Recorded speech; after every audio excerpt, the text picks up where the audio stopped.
नमस्कार, मेरा नाम है विवेक शर्मा और आप मुझे सुन रहे हैं ओनली ऑन कैंसर की बात डॉक्टर मनीष जैन के साथ। और हमारे साथ आज के एक बार से फिर गेस्ट हैं doctor Manish Jain, medical oncologist हैं, पुणे में काम करते हैं। डॉक्टर साहब, बहुत बहुत स्वागत है आपका हमारे शो पे। धन्यवाद विवेक। सर, हमारे देश में या मैं कह लूं कि शायद हमारी दुनिया में ही स्किन के कलर को बड़ा महत्व दिया जाता है और दुनिया भर की चीजें हमने कई सारे केसेस सुने हैं, काला गोरा और काइंड ऑफ थिंग, क्या क्या नहीं। लेकिन एक बड़ी गौरतलब बात यह है कि इस प्रिटी स्किन पे भी कैंसर जैसी बीमारी का एक साया होता है, जो कि शायद वेस्टर्न वर्ल्ड में ज्यादा है, हमारे यहाँ शायद कम है। आई डोंट नो, बिकॉज मैं सब्जेक्ट मैटर एक्सपर्ट नहीं हूँ। और आज मैं चाहता हूँ कि हम स्किन कैंसर की बात करें। तो डॉक्टर साहब, ये क्या है? दो क्वेरी है मेरी। पहली चीज तो स्किन पे कैंसर कैसे हो सकता है? तो मतलब बाहर की चीज है, अंदर इंटरनल ऑर्गन्स में जब ग्रोथ होती है तो चलो ठीक है, अलग बात है। और दूसरा जो क्वेरी है कि अंदर जो है इतना सारा, जब अगर ट्यूमर, जैसे हमने ब्रेस्ट कैंसर की बात करी और दूसरे कैंसर्स की बात करी, बाहर कैसा दिखता होगा सर? मतलब जरा हमें प्लीज विस्तार में बताइए कि स्किन कैंसर हमारे देश में क्या महत्व रखता है। स्किन कैंसर ये दुनिया में लेस देन 1% कैटेगरी में आता है, यानी पहले 10 कैंसर में इसका नाम नहीं है। इंडिया में भी ये कैंसर काफी कम हद तक है, लेकिन हमारी पॉपुलेशन इतनी ज्यादा है कि कैंसर भी ज्यादा हो जाता है। इसके कई मुख्य कारण बताए गए हैं कि जैसे पानी का प्रदूषित होना, आर्सेनिक होना, उसमें पेस्टिसाइड का होना, फिर धूप में काम करना। 92% लोग जो ये स्टडी में थे वो एग्रीकल्चर से डायरेक्टली लिंक थे, जिसमें अल्ट्रावायलेट एक्सपोजर काफी होता है। 88% उसमें रूरल पॉपुलेशन थी। फीमेल्स में ये ज्यादा प्रिपोंडेरेंस देखा गया था मेल्स के कंपैरिजन में, क्योंकि उनकी स्किन थोड़ी नाजुक होती है। वैसे तो इंडियन लोग जो है यू मेलानिन है, यानी हमारा मेलानिन कंटेंट काफी अच्छा है, इससे हम प्रोटेक्टेड है। लेकिन डार्क कलर स्किन के अंदर भी कैंसर हो सकता है और सन एक्सपोज्ड एरिया में ही होता है, ऐसा नहीं है। कुछ कैंसर ऐसे भी है जो बिना सन एक्सपोजर के भी हो जा रहे, तो उसके कई सारे कारण बताए गए हैं कि जो उसके अंदर हो सकते हैं, जैसे कि insecticide, pesticide, herbicide, poultry feed, इस सब में आर्सेनिक कंटेंट बहुत होता है। आर्सेनिक ये केराटोसाइट्स जो हमारे सेल्स है उनको उत्तेजित करता है। और स्किन हमारी कोई एक सिंपल चीज नहीं है। स्किन एक बहुत बड़ा ऑर्गन है जिसमें एपिडर्मिस, डर्मिस, ऐसे दो कंपोनेंट है। एपिडर्मिस के 5 लेयर होते हैं। ये लेयर्स में कई टाइप के कैंसर्स होते हैं। तो हमारे देश में जो सबसे ज्यादा कॉमन कैंसर है वो स्क्वैमस सेल कार्सिनोमा है। दुनिया में जो सबसे कॉमन है वो बेजल सेल कार्सिनोमा है। लेकिन इसके अलावा मेलानोमा होते हैं, मर्कल सेल कार्सिनोमाज होते हैं, सीबेशियस सिस्ट कार्सिनोमाज होते हैं, या सीबेशियस ग्लैंड कार्सिनोमाज भी बोलो उनको, या फिर कापोसिस सार्कोमा होते हैं। तो ऐसे कई सारे स्किन के कैंसर है। ये 3 जो मैंने बताए वो काफी कॉमन है, basal cell carcinoma, squamous cell carcinoma और कापोसिस कार्सिनोमा। और basal cell carcinoma, squamous cell carcinoma और मेलानोमा, 3 जो कम है वो मर्कल, सीबेशियस और कापोसिस है। लेकिन ये भी हमने काफी हद तक अभी देखने लग गए, क्योंकि जैसे मैंने बताया ये स्टडी में ये पाया गया था कि 3.18% का उनका परसेंटेज था, विच वॉज वेरी हाई। और अभी क्या हो रहा है कि लोगों को हमारा ओजोन लेयर डिप्लीशन हो रहा है, अल्ट्रावायलेट बी इरेडिएशन हमारे शरीर के ऊपर काफी बढ़ रहे हैं, जैसे 290 से 320 एनएम वाले जो एक्सपोजर होते हैं, और वो जितना ज्यादा एक्सपोजर होगा उतना कैंसर का रिस्क बढ़ता है। तो इवन इंडिया में धीरे धीरे जो स्किन कैंसर्स के केसेस है, पहले तो हम सोचते थे मेलानोमा होता ही नहीं इंडिया में, लेकिन आज की डेट में मेलानोमास के भी प्रमाण बढ़ रहे हैं। और जो डार्क स्किन होते हैं उनके पाम्स में, सोल्स में, जेनाइटल्स में, एनल एरिया में, ऑक्यूलर एरिया में, यहाँ पर भी जो कैंसर होता है ये एक्चुअली एक प्रकार का स्किन कैंसर ही है, क्योंकि इसमें मेलानिन होता है। मेलानिन जो हमको कलर करता है, हमारे आंखों को कलर करता है, हमारे स्किन को कलर करता है। तो ये सब चीजें ऐसे नहीं है कि सिर्फ आपका एक्सपोज्ड एरिया, आपका अनएक्सपोज्ड एरिया, और स्पेशली डार्क लोगों में अनएक्सपोज्ड एरिया में ज्यादा कैंसर पाए जाते हैं। इवन नेल्स के नीचे भी एक्रल मेलानोमाज और इस तरह से पाए जाते हैं। तो ये काफी इंटरेस्टिंग सब्जेक्ट है जो आज आपने बात करने के लिए लिया है, और इसके बारे में ज्यादा बात होती नहीं है, ये चर्चा का विषय नहीं होता है ज्यादा। जी। अच्छा डॉक्टर साहब, जैसे आपने बताया कि इसके बारे में चर्चा का विषय नहीं है या इसके बारे में ज्यादा बात नहीं होती है, तो ऐसा क्यों है? क्या ये खतरनाक नहीं है या क्या ये फेटल नहीं है? ज्यादा करके स्किन कैंसर यदि अर्ली स्टेज में पाया गया तो ये क्यूरेबल है। तो इसको आपको बहुत सिंपल तरीके से ऑपरेट करके निकाल देना है, या फिर उसकी कई सारे तरीके ट्रीटमेंट के बारे में हम बात करेंगे, लेकिन ये अर्ली स्टेज में क्यूरेबल है। मेलानोमा या स्क्वामस सेल कार्सिनोमा जब एडवांस्ड हो जाता है तो वो एग्रेसिव हो जाता है और उसको फिर क्योर करना या उसकी ट्रीटमेंट करना आसान नहीं रहता है। स्पेशली मेलानोमास के अंदर अभी कैसा होता है कि एडवांस स्टेज में चला जाए तो उसकी फिर ट्रीटमेंट्स भी बहुत एक्सपेंसिव हो जाती है, इम्यूनोथेरेपीज आ जाती है जो कि लाखों में चली जाती है। और ये प्रिवेंटेबल कॉज है, यानी आपको सिंपल है, सनस्क्रीन यूज करना है, धूप में नहीं जाना है, धूप में जाओगे तो आपको प्रोटेक्शन के साथ जाना है, अपने स्किन एक्सपोज्ड एरिया को आप कवर्ड करके जाओ, थोड़ा छाता लेके जाओ, हैट पहन के जाओ, या फिर 10 बजे से 4 बजे तक का जो टाइम होता है जिसमें कि अल्ट्रावायलेट रेज का सबसे ज्यादा, और इस वक्त ध्यान रखना है कि गॉगल भी यूज करो तो आप अल्ट्रावायलेट ए और बी इरेडिएशन को रोकने वाला यूज करो। ऐसे नहीं कि सिर्फ गॉगल ले लिया, आपका वो यदि अल्ट्रावायलेट रेज को ये नहीं कर रहा है, सिर्फ आपका कलर्ड ग्लासेस है, तो दैट इज नॉट गुड। तो ये एक इम्पॉर्टेंट चीज होती है। इसमें कैसा होता है कि आपको दो तरीके से हम कैंसर को डिवाइड करते हैं, एक होता है मेलानोमा और एक होता है नॉन मेलानोमा। मेलानोमा ये काफी सीरियस टाइप का कैंसर है। ये मेलानिन सिक्रीटिंग मेलानोसाइट्स, हमारे बॉडी के अंदर जो कलरिंग एजेंट्स है ना, जो कलर देते, वो मेलानोमाज होते हैं। जब हमारा कलर हट जाता है तो हमारी स्किन एक सफेद हो जाती है जिसको हम ल्यूकोडर्मा बोलते हैं। तो ये मेलानिन हमारे प्रोटेक्शन के लिए, लेकिन कुछ लोग क्या करते हैं कि एक तो सन टैनिंग में जाते हैं या अल्ट्रावायलेट टैनिंग भी होता है। बहुत से लोग टैनिंग लैम्प्स यूज करते हैं, जो लाइट स्किन होते हैं वो एक्सपोजर करते। मेलानोमा जनरली 40 से पहले की उम्र में होता है, यंग एज में पाया जाता है ये, और ये कहीं पे भी हो सकता है, ज्यादा करके एक्सपोज्ड एरियाज में होता है, जैसे मैंने बताया फेस, लेग, आर्म्स, बैक, जहां पर आप सन एक्सपोजर कर रहे हैं। कैसे पहचाने कि आपको ये कैंसर हो रहा है? एक तो नॉर्मल मोल्स हमको पता है जिसको हम काफी महत्व देते हैं, हमारे यदि मोल्स हो तो तिल या तिल ओके, तिल, तो हम इसको काफी महत्व देते हैं। हमारे यदि तिल हो तो हम उसको काफी लकी भी मानते हैं। हाँ, हर इंसान के शरीर पे 10 से 40 मोल्स होते हैं 40 की उम्र आने तक, और कुछ मोल्स चले भी जाते हैं, कुछ मोल्स रह भी जाते हैं। लेकिन यदि 5 कैरेक्टर को आप ध्यान रखोगे, जिसको ABCDE इस तरह से ध्यान रखो। ए यानी असिमेट्रिकल शेप, यदि आपका जो मोल है या जो आपकी तिल है उसका आधा हिस्सा अलग है और आधा हिस्सा अलग है, तो असिमेट्रिकल होना ये अच्छी बात नहीं है। ए ओके, असिमेट्रिकल। बी बॉर्डर, यदि उसकी इरेगुलर बॉर्डर है, यानी नॉच है, स्कैलप्ड है, कुछ बॉर्डरिंग में गड़बड़ है और स्मूथ नहीं है, तो वो भी सही नहीं है। तीसरा होता है सी कलर, यदि उसमें बहुत सारे कलर्स है आपके तिल में, एक नहीं है, इवननेस नहीं है, तो that is not good. D से आता है डायमीटर, यदि आपका जो मोल है वो 6 मिलीमीटर से बड़ा है तो वो अच्छी बात नहीं है। और ई यानी इवॉल्विंग, यदि आपके जो मोल के अंदर यदि खुजली आना शुरू हो जाए, ब्लीडिंग होना शुरू हो जाए, उसका शेप चेंज होना शुरू हो जाए, कलर चेंज होना शुरू हो जाए, वो ग्रो करना शुरू हो जाए, इवॉल्विंग, कुछ भी चेंज हो रहा है, तो ये कैंसर की तरफ जाने के डर होते हैं। जो हिडन मेलानोमास हम बोलते हैं ना, डार्क स्किन के अंदर, जिनके जैसे पाम्स में, सोल्स में, स्काल्प में, जेनेटल्स में होते, इनको ढूंढना बहुत मुश्किल होता है। स्किन पे का तो आप फिर भी देख सकते हो, मिरर में खड़े हो जाओ और चेंजेस आ रहे तो आपको पता चल जाता है।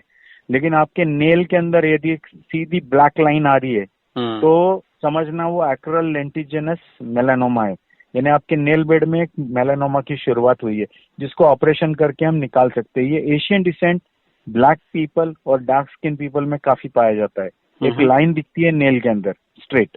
दूसरा होता है कि यदि आंख में हो तो वो तो ऑप्थेल्मोलॉजिस्ट नंबर चेंज होने की वजह से ढूंढ लेता है कि उनके विजन चेंज होती है, वो ऑप्थेल्मोलॉजिस्ट के पास जाते तो वो पिकअप कर लेते। लेकिन जो यूरिनरी ट्रैक्ट में, डाइजेस्टिव ट्रैक्ट में, वजाइना में, एनल एरिया में, इनको ढूंढना सबसे ज्यादा मुश्किल होता है, और ये जनरली स्टेज 4 कैंसर में ही पाए जाते, फिर बहुत सी बार ये फैल जाते हैं। जो दूसरे टाइप का इम्पोर्टेंट कैंसर है दुनिया में, वो बेजल सेल कार्सिनोमा है। बेजल सेल कार्सिनोमा एक बहुत सिंपल कार्सिनोमा है। ये एक्सपोज्ड एरिया में जनरली होता है, फेस में, आंखों के कॉर्नर्स के ऊपर, नाक के कॉर्नर पे, इस तरह से। लेकिन कभी कभी ये जेनेटल्स में भी होता है। इसका रीजन नहीं पता है कि बिना एक्सपोजर के, बिना धूप के वो क्यों हो गया जेनेटल्स में, लेकिन वहाँ रेयर होता है। इसको जनरली आप यदि ऑपरेट कर दोगे तो ये निकल जाएगा, यानी क्लियर हो जाएगा, क्योर हो जाएगा। ये एक शाइनी कलर्ड बम्प होता है जनरली, एक ट्रांसलूसेंट यानी जो चमकता हुआ, या कुछ लोगों में ये ब्लैक, ब्राउन, ब्लू भी हो सकता है जिसकी बॉर्डर चमकती भी होती है। किसी लोगों में ये फ्लैट होता है और उनकी जो एजेस ऐसी रेज्ड होती है, ये वैक्सी भी हो सकता है। तो कुछ वो इस तरह के यदि फीचर आपके नोज के एज पे, आँख के एज पे, लिप के एज पे, जेनिटल एरिया में है तो it can be basal cell carcinoma, और इसकी जनरली ट्रीटमेंट सर्जरी होती है। इसको यदि आप निकाल दोगे तो ये क्योर हो जाता है। जो बहुत इंपॉर्टेंट इंडियन पॉपुलेशन के लिए है वो है squamous cell carcinoma. Squamous cell carcinoma ये अपर लेयर स्किन के अंदर होता है, जैसे कि बेजल, ये बेजल लेयर में होता है, लास्ट वाली लेयर में। मेलानोमा ये कलर वाले सेल्स में होता है, और जो अपर एंड मिडल लेयर होती है उसमें से जो कैंसर होता है उसको बोलते हैं स्क्वामस सेल कार्सिनोमा। ये जनरली जो लोगों को स्किन के प्रॉब्लम्स होते हैं, एक्जिमा होते हैं, बहुत जिस तरह से स्किन को खुजली कर करके या इरिटेशन कर करके, अल्ट्रावायलेट रेडिएशन से, टैनिंग लाइट से, यदि हम इस तरह से कोई कैंसर को क्रिएट करते हैं तो वो स्क्वामस सेल कार्सिनोमा, वो ऑपरेशन करके क्योर हो जाता है अर्ली स्टेज में। लेकिन यदि बहुत सी बार ये डायग्नोज ही नहीं होता है क्योंकि लोगों को लगता है वो हमारा अल्सर है, और वो धीरे धीरे बढ़ के फिर एग्रेसिव हो जाता है। जब वो एग्रेसिव हो जाता है तो वो शरीर में फैल सकता है। ये शुरुआत में तो एक रेड नोड्यूल, स्केलिंग क्रस्ट या अल्सर या पैच या इस तरह से एक वार्ट लाइक सोर दिख सकता है। जब इसको हम तुरंत यदि बायोप्सी करके निकाल दे या एक्सीजन कर दे तो ये क्यूरेबल कैंसर है। कापोसिस कार्सिनोमा HIV के वक्त काफी फेमस हो गया था, क्योंकि HIV और कापोसिस का एक बहुत बड़ा लिंक है। एक रेयर टाइप जो मर्कल सेल है वो नोड्यूलर मैलिग्नेंसी होती है, वो जनरली हेड, नेक, ट्रंक एरिया में दिखती है, और वो इतना कुछ सीरियस नहीं है यदि वो भी अर्ली स्टेज में पाया जाए तो। लेकिन सिबेशियस ग्लैंड कार्सिनोमास जो आंखों के आसपास में पाए जाते या कभी बगल में भी पाए जाते, हमारे जो ऑयली ग्लैंड्स होते हैं जिससे हम कि हमारे पसीने को निकालते हैं, सिबेशियस ग्लैंड वहां पर एक बेस में होता है जो ऑयली सब्सटेंस सीक्रेट करता है। ये कैंसर थोड़े कभी कभी एग्रेसिव होते हैं और इनको ध्यान रख के ऑपरेट करके निकालना, और कुछ लोगों में इनमें कीमोथेरेपी भी देने की जरूरत पड़ जाती है। तो इस तरह से ये स्किन कैंसर का जो एरिया है ये ज्यादा डिस्कस भी नहीं होता है, और इसमें रिस्क फैक्टर्स को समझना बहुत जरूरी है। सबसे पहला रिस्क फैक्टर है sun exposure. The more your sun exposure, the more you get damaged with your skin, sunburn, sun tanning, तो ये कोई अच्छी बात नहीं है। फेयर स्किन एक बहुत बड़ी रिस्क फैक्टर है। यदि आपको बचपन में फ्रिकल्स है, लाइट कलर्ड आईज है, आपके ब्लॉन्ड हेयर्स है, रेड हेयर्स है, आपकी व्हाइट स्किन है तो आपको रिस्क ज्यादा है। यदि आपको सनबर्न की हिस्ट्री है तो आपको रिस्क ज्यादा है। यदि as a child, as a teenager आपने अपनी स्किन जलाई है तो आपके स्किन कैंसर के ज्यादा रिस्क है। एक्सेसिव सन जितना होगा एक्सपोजर, या आप सनी अल्टीट्यूड, सनी एरियाज में रह रहे हो, हाई अल्टीट्यूड्स में रह रहे हो जहां पर अल्ट्रावायलेट रेज डायरेक्ट आ रही है, आपके मोल्स बहुत है बॉडी पे, आपको यदि फैमिली हिस्ट्री है कैंसर की, आपको पर्सनल हिस्ट्री है स्किन कैंसर की, आपकी इम्यून सिस्टम वीक है, आप इम्यूनोसप्रेसेंट्स पे, ऑर्गन ट्रांसप्लांट से, HIV है, आपको पहले कहीं रेडिएशन हुआ है स्किन में, और आपको आर्सेनिक और पेस्टिसाइड्स और इंसेक्टिसाइड एक्सपोजर बहुत है, तो आप ये सब चीजें कैंसर की तरफ खुद को ले जाने के लिए कर रहे हो। अमेजिंग, बहुत आउट से कम समय में आपने इतनी अच्छी अच्छी बातें बताई डॉक्टर साहब। मेरा सिर्फ 2 क्वेरीज और है। एक तो पहले हमें ये बताइए कि ये जो स्किन कैंसर है ये महिलाओं में ज्यादा होता है, पुरुषों में ज्यादा होता है? ये महिलाओं में इसका नंबर थोड़ा ज्यादा है। अच्छा। स्पेशली बिकॉज क्योंकि उनकी स्किन बहुत ही नाजुक होती है, और यदि सन एक्सपोजर ज्यादा हो तो उनमें ज्यादा पाया जाता है। अच्छा डॉक्टर साहब, दूसरा एक जो मेरा सवाल था वो ये है कि क्या स्किन कैंसर का भी ट्रीटमेंट बाकी कैंसर की तरह होता है, जैसे कीमो, रेडिएशन, ये सब जो हम बात करते आए हैं, टारगेटेड इम्यूनोथेरेपी, क्या मतलब सेम ही दवाइयाँ लगती हैं या इसके लिए कुछ अलग से थेरेपी होती है? नहीं, ज्यादा करके स्किन कैंसर अर्ली स्टेज में पाया जाता है, क्यूरेबल होता है, लेकिन इसमें एक प्रॉब्लम है। स्किन, क्योंकि मैंने बताया बहुत बड़ा ऑर्गन है, आप एक जगह निकाल दोगे तो 50% लोगों में ये कैंसर पलटने के चांस होते हैं। अच्छा। यानी वही जगह पे नहीं, कहीं और हो जाए, क्योंकि आपकी स्किन जब एक्सपोज होती है तो आप पूरे स्किन को एक्सपोज कर रहे हो। तो जैसे आपके एक एरिया में कैंसर था, आपने उसको निकाल दिया, वो दूसरी जगह नहीं आएगा, ऐसा नहीं है, तो आपके पलटने के चांसेस बहुत ज्यादा होते हैं। तो इसलिए इसके ऊपर ध्यान देना बहुत जरूरी होता है। इसमें मेनली ट्रीटमेंट जो होती है वो सर्जरी, यानी यदि आपका बीमारी बहुत लोकलाइज्ड है तो आपने उसको ऑपरेट करके निकाल दिया, शायद बायोप्सी में ही आपने क्योर कर दिया। कुछ लोगों का जिनका कैंसर ज्यादा बड़ा होता है उनको हम ये निकालने के बाद में क्रायो सर्जरी कर देते हैं, यानी वो एरिया को लिक्विड नाइट्रोजन से फ्रीज कर देते हैं। अच्छा। कुछ लोगों की सर्जरी के बाद में हम क्या करते हैं, उसको क्यूरेटिंग कर देते हैं, यानी उसको स्क्रैप कर देंगे और इलेक्ट्रिक एरिया से जला देंगे। एक सर्जरी होती है, इसको मोह सर्जरी बोलते हैं, MOHS। तो इसमें क्या होता है कि एक दूरबीन के द्वारा ऑपरेट किया जाता है, स्पेशली नाक के एरिया में यदि कोई कैंसर है। तो जब आप निकाल रहे हो तो आपको निकालते वक्त में ज्यादा भी नहीं निकालना है और कम भी नहीं निकालना है। यदि आप कम निकालोगे तो कैंसर रह जाएगा, ज्यादा निकालोगे तो आप चेहरे को ही बिगाड़ दोगे, या वो एरिया में उतनी स्किन लॉस करने का पॉसिबिलिटी नहीं है हमारे पास। तो माइक्रोस्कोप के द्वारा ऑपरेट किया जाता है लेयर टू लेयर। अच्छा। और हर लेयर निकालने के बाद में ये कंफर्म किया जाता है कि वहाँ कैंसर तो नहीं बचा है। तो इस तरह से जब सर्जरी की जाती है तो कभी कभी ये घंटों तक चलती है, क्योंकि आपको निकालना है, फिर चेक करना है, निकालना है, फिर चेक करना है। और तब तक के लिए पेशेंट को लोकल एनेस्थीसिया देख के आप छोटे एरिया के लिए, जनरली ये basal cell carcinoma, squamous cell carcinoma और अर्ली मेलानोमास के लिए यूज की जाती है सर्जरी। ये सर्जरी के अंदर आपको तब तक निकालना है जब तक आपको कोई एबनॉर्मल सेल वहाँ पीछे बचा हुआ नाम नजर आए। तो इस तरह से एक सर्जरी होती है। फिर इसके अलावा क्यूरेटाज और इलेक्ट्रोडेसिकेशन या क्रायोथेरेपीज होती है। कुछ जो पेशेंट में हम ऑपरेट नहीं कर सकते उनको हम रेडिएशन देके भी वो बीमारी को मार सकते हैं। जो पेशेंट की बीमारी फैल जाती है उनको हम कीमोथेरेपी देते हैं। और कभी कभी लोग, यदि कैंसर आपका काफी हद तक है जो कि निकाला नहीं जा सकता है, तो लोकल कीमोथेरेपी भी दी जाती है। इसके अलावा फोटोडायनेमिक थेरेपी होती है, जैसे कि आपने एक ड्रग दिया और वो ड्रग देने के बाद में आपने लेजर लाइट से उसको एक्टिवेट किया, तो कैंसर सेल में जाके एक्टिवेट होके फिर वहां पर उसको मारना शुरू कर देता है।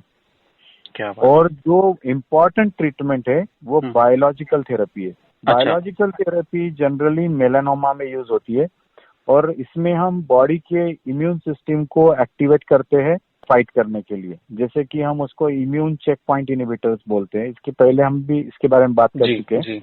लेकिन कुछ ऐसे भी केमिकल्स होते हैं जो इम्यून सिस्टम को एक्टिवेट करते हैं बॉडी में इंजेक्ट करने के बाद, इंटरलुकिन्स। और कुछ ऐसे भी है कि जो PD1 PDL1 ब्लॉकर्स है जो आपके ये T सेल को एक्टिवेट कर देते हैं कैंसर को फाइट करने के लिए। तो कई सारी टाइप की बायोलॉजिकल थेरेपी जो अभी स्टडी की जा रही है, वो एडॉप्टिव सेल ट्रांसफर है, एंजियोजेनेसिस इनिबिटर्स है, बायोकीमोथेरेपी है, कैंसर वैक्सीन है, कार टी सेल्स है, साइटोकाइंस है, जीन थेरेपी है, इम्यून चेक पॉइंट इनिबिटर्स है, इम्यूनोकॉन्जुगेट्स है, मोनोक्लोनल एंटीबॉडीज है, ऑन्कोलाइटिक वायरसेस है, टारगेटेड थेरेपी से पूछो। तो कैंसर में एक इतना बड़ा रिवोल्यूशन आ गया है और वो इम्यूनोथेरेपी से रिलेटेड आ गया है कि हम अभी हमारे पूरी तरह से ये जान गए कि फाइनल जो भी होना है वो सिर्फ शरीर में होना है, बाहर के ट्रीटमेंट से नहीं होना है। और इसीलिए ये एक्टिवेशन करना जरूरी हो जाता है। सुपर डॉक्टर साहब, बड़ा मजा आता है आपसे बात करके सच में। हालांकि हम बड़ी गंभीर बातें करते हैं, लेकिन जितना मैं सुनता जाता हूँ बड़ा एक तरह से कॉन्फिडेंस आने लगता है कि यार जो कैंसर है इससे सच में लड़ने की जरूरत है, डरने की जरूरत ही नहीं है एक्चुअली। और आप जैसे अगर सारथी हो तो क्यों ना लोगों की लाइफ में इतना सारा परिवर्तन आए। बहुत बहुत शुक्रिया डॉक्टर साहब, बहुत बहुत धन्यवाद कि आप अपना कीमती समय निकालते हैं, हर हफ्ते बात करते हैं कैंसर और उससे जुड़े टॉपिक्स पे। एक बार फिर से मैं तहे दिल से आपका शुक्रिया अदा करना चाहूंगा सर। सिर्फ एक लास्ट बात बताना चाहूंगा प्रिवेंशन के लिए। प्लीज। प्रिवेंशन के लिए आपको कुछ बातें फॉलो करनी है। एक तो 10 से 4 बजे का जो सूरज है उसको अवॉइड करो। यदि आप फेयर स्किन हो तो आपको SPF 30 वाला सनस्क्रीन यूज करना है। और अच्छे लंबे पूरे कपड़े पहनो, छाता यूज करो, कैप यूज करो, गॉगल्स यूज करो जो अल्ट्रावायलेट A और B को रोकते हैं। सनस्क्रीन आपको क्लाउडी टाइम में भी यूज करना है यदि आप ज्यादा फेयर हो तो। इसके अलावा आपको टैनिंग बेड्स अवॉइड करना है। आपको सन सेंसिटाइजिंग मेडिकेशंस होती है, एंटीबायोटिक्स, कुछ जो कॉमन दवाइयां हम यूज करते हैं वो भी हमारे बॉडी को सन सेंसिटिव बनाती है। तो यदि आप कोई दवाइयों पे है तो आपको डॉक्टर से बात कर लेना चाहिए कि कहीं आप सन सेंसिटिविटी में तो नहीं पहुंच रहे वो दवाई लेके। यदि आपके बॉडी पे बहुत ज्यादा फ्रिकल्स, वर्म्स, बर्थ मार्क्स है तो उसके चेंजेस की तरफ ध्यान दो। यदि आपके पानी में आर्सेनिक और इसकी मात्राएं ज्यादा है तो उसकी तरफ ध्यान दो। आपका यदि इम्यून स्टेटस सही नहीं है तो भी आपको स्किन की तरफ ध्यान देना जरूरी हो जाता है। ऑर्गन ट्रांसप्लांट पेशेंट्स है जिनको स्टीरॉइड्स चल रहे हैं, जिनका CD4 काउंट सही नहीं है, तो इस तरह के लोगों ने भी अपना जरा फिटनेस और स्किन की तरफ ध्यान देना और यदि कोई चेंजेस नजर आ रहे तो तुरंत ट्रीट करना जरूरी होता है। सुपर। वैसे तो आपने बहुत सारी बातें बताई हैं डॉक्टर साहब, और अगर आप हमें सुन रहे हैं, आपको लगता है कि कोई एक ऐसी चीज है, कोई ऐसी क्वेरी है जो हमने शायद कवर नहीं करी है और आपको जानना है उसके बारे में, तो बिल्कुल आपका हक है और आप बिल्कुल जानिए। थोड़ी सी उंगलियों को तकलीफ दीजिए। MinishJain009@gmail.com। हाँ जी, ये पता है MinishJain009@gmail.com। यहाँ पे आप अपनी क्वेरीज भेज सकते हैं। डॉक्टर साहब will be more than happy to connect with you and guide you. Thank you so much for listening to us, and thank you so much once again, Dr. Saab. Thank you.